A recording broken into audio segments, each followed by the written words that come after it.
Hello hello everyone. कैसे हैं आप लोग? तो आज उम्मीद करता हूँ अच्छे ही होंगे। तो आज अब हम इसका आपका आउटकम्स ऑफ डेमोक्रेसी, ठीक है, क्लास 10th का एक और टॉपिक लेकर आपके सामने आ गए हैं। ठीक है, पहले हमने पार्ट 1 पढ़ा था, आप उसको देख लीजिएगा। अगर उसमें कोई भी आपको डाउट होगा उस वीडियो को आप देखिए, तभी आपको ये वीडियो समझ में आएगी। बहुत क्विकली समझाई हुई वीडियो है। होप आपको ये भी अच्छी लगेगी। अगर अच्छी लगे तो लाइक ज़रूर करिएगा। अब टॉपिक है next, accountable, responsive and legitimate government. ठीक है, क्या क्या है मैं बता देता हूँ आपको। Wait, ये okay,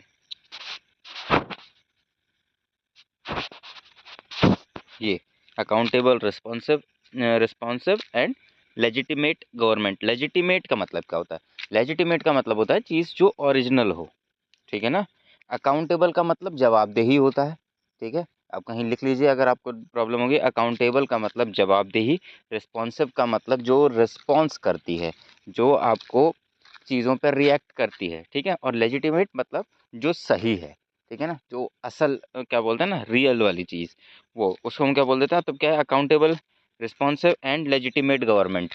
ये तीन चीज़ें जो हैं, जवाबदेही, ठीक है, रिएक्ट करने वाली, और असल में जो रियल गवर्नमेंट होती है उसकी, अब यहाँ पे बात हम करेंगे। ठीक है, अब बात करेंगे, there are some things that democracy must provide. In democracy we are most concern with the ensuring that people will have their rights to choose their ruler and people will have control over the rulers. अब क्या है कि there are something, मतलब यहाँ पे कुछ ऐसी ऐसी चीज़ें भी हैं जो डेमोक्रेसी में हमको ज़रूर मिलनी चाहिए। हम एज अ पीपल हम ऐसे सोचते हैं कि हमको डेमोक्रेसी में ये तो मिलना ही चाहिए। क्या क्या? कि पीपल में हमारी क्या सबसे ज़्यादा कंसर्न होती है? अभी बीच में इलेक्शन भी हुआ। ठीक है, तो इलेक्शन के टाइम में आप देखते हो आपके घरों में, मोहल्ले में, गाँव में सबसे बड़ा टॉपिक क्या होता है? कि किसको नेता बनाना है, किसको जिताना है, किसको हराना है। ठीक है, तो जिसको जिताओगे वो रूलर है। ठीक है, तो सबसे बड़ा कंसर्न हमारा क्या होता है कि एक पीपल का, नॉर्मल पीपल्स का, सिटीजन्स का सबसे बड़ा कंसर्न क्या है कि किसको हम रूलर चुनेंगे। सबसे हमारा पहला तो कंसर्न यही रहता है, with ensuring that people will have the right to choose their rulers and people will have control over the rulers. अब क्या है कि एक सबसे बड़ा कंट्रोल क्या है कि ये क्या बोलते हैं कि अपना रूलर चुन लिया। ठीक है, बना दिया रूलर आपने। ठीक, अब आपकी पसंद का रूलर है।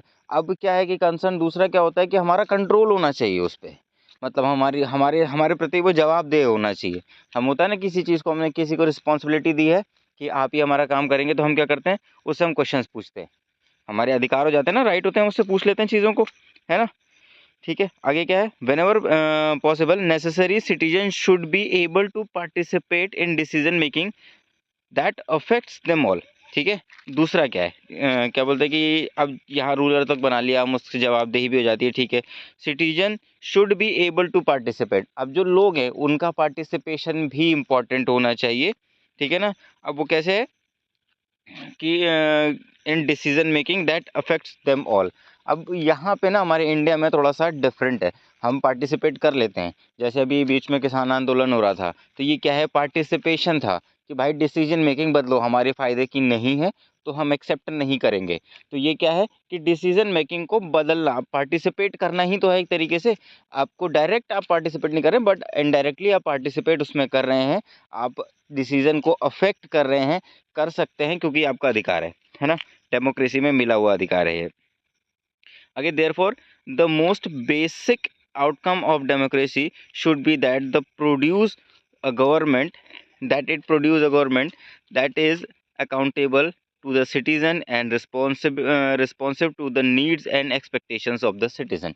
ठीक है, कि क्या आउटकम क्या है? एक सिंपल सी बात है, अगर हम एक क्या बोलते हैं, लेम मोटा मोटा समझने की कोशिश करें तो क्या है कि एक बेसिक आउटकम डेमोक्रेसी का क्या है कि भाई जो गवर्नमेंट है वो अकाउंटेबल होनी चाहिए, मतलब जवाबदेह। इससे कि गड़बड़ हुई, रोड क्यों नहीं बनी, ठीक है, घर मकान क्यों नहीं मिले, इस सब के जवाबदेही होनी चाहिए उसके पास। इस सब सभी सवालों का जवाब उसके पास होना चाहिए।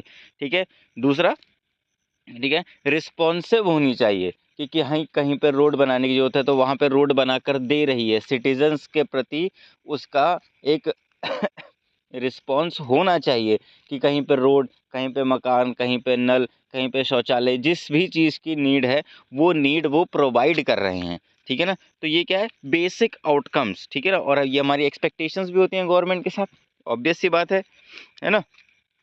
Before we go into the question, we face another common question is that democratic government efficient?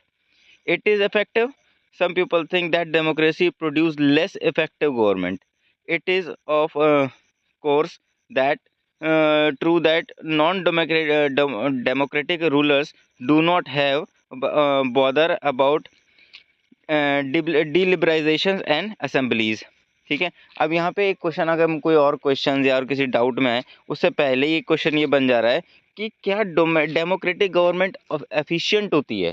किस चीज़ से एफिशिएंट होती है बेटा, कि वो क्योंकि सबकी सरकार होती है, एक पर्सन की नहीं बनी होती है, तो सबकी मेंटेलिटी होती है, सबके बारे में सोचना होता है। अगर वो कोई एक ही इंसान के बारे में सोचने जैसी बात है तो वो तो डाउट क्लियर कर डाउट बढ़ाएगी। सिंपल सी बात है ना, कि ये बोलेगा कि ऐसा नहीं करना। अब जहाँ पे 5 लोग इकट्ठे हो गए तो वो 5 लोग की थिंकिंग अलग अलग होती है, ठीक है, एक तो होती नहीं है। तो जिसकी थिंकिंग यहाँ पे अलग अलग होती है, लेकिन अब क्या है कि अगर यहाँ पे बात हो जाए कि नॉन डेमोक्रेटिक रूल, मतलब कि कम्युनिस्ट रूल हो जाए, ठीक है ना, तो वहाँ पे क्या है कि उनको कोई बॉदर करने वाला नहीं आता है कि डीलिबरलाइजेशन की प्रॉब्लम आ जाए, और क्या बोलते हैं असेंबलीज नहीं करनी पड़ती। उनका तो सिंपल है कि ग्रुप बना हुआ है 4 लोगों का, 4 में से 3 एग्री हो गए, एक नहीं हुआ, बात खत्म, है ना। सिंपल सा चलता है इनका फंडा, इनको दिक्कत ही नहीं होती है इस चीज़ का। और worry about majorities and public opinion, so they can be very quick and efficient in decision making and implementation. अब इसका मतलब ये बना है कि मेजॉरिटी का मतलब होता है बहुसंख्यक, द पब्लिक ओपिनियन। ये भी नहीं देखना है कि मेजॉरिटी में पब्लिक किस चीज़ को मांग रही है, ये भी क्वेश्चन नहीं बन रहा है। सिंपल सी बात है कि अपना जो मन कर रहा है वही कर रहे हैं, ठीक है, पब्लिक का क्या ओपिनियन है भाड़ में जाए। So they have very quick and efficient decision making and implementation. जब किसी से पूछना नहीं, किसी को बताना नहीं, है ना, अपने मन से करना है, तो वो सिंपल सी बात है कि एकदम क्विक होगा, एफिशिएंट डिसीजन मेकिंग होगा, ठीक है ना। उसमें बहुत ज़्यादा मेहनत नहीं लगेगी, क्विकली सारे काम हो जाएंगे, ठीक है। Democracy is based on the idea of the liberalization and negotiation, so some delay is bound to take place. Does that make democratic government efficient? अब डेमोक्रेसी की बात करते हैं तो वो डीलिबरलाइजेशन को मानने वाली बात है कि भाई सबका विकास वाली, बोलते हैं ना सबका साथ सबका विकास, तो सबका ओपिनियन होता है। तो अब ये सबका ओपिनियन लेना, ठीक है, नेगोशिएट करना चीज़ों को, मतलब कि अब कुछ आपने रूल ले आया, अब उसके साथ अकॉर्डिंग इसकी मर्ज़ी से, दूसरों की मर्ज़ी से, सबकी मर्ज़ी से उसको एडजस्ट करना। तो ये सब क्या करता है, ये एक चीज़ और थोड़ा-सा एक लूप होल है, ये टाइम लेता है, ठीक है। ये क्या करता है, टाइम मैनेजमेंट का थोड़ा-सा इसमें रहता है, ठीक है ना। वो आधा ही आता है और हमेशा ही आएगा। Does that make democratic government efficient inefficient sorry. तो क्या ये चीज़, आप मुझे बताइएगा कमेंट सेक्शन में, क्या ये चीज़ इनएफिशिएंट है डेमोक्रेसी में? ये क्या बोलते हैं कि नकारात्मक चीज़ है कि ऐसा नहीं होना चाहिए, या फिर एक ये ढील है जो कि इसमें सुधार होना चाहिए? होप कि आपको आज का वीडियो अच्छा लगा होगा। Keep watching, thank you.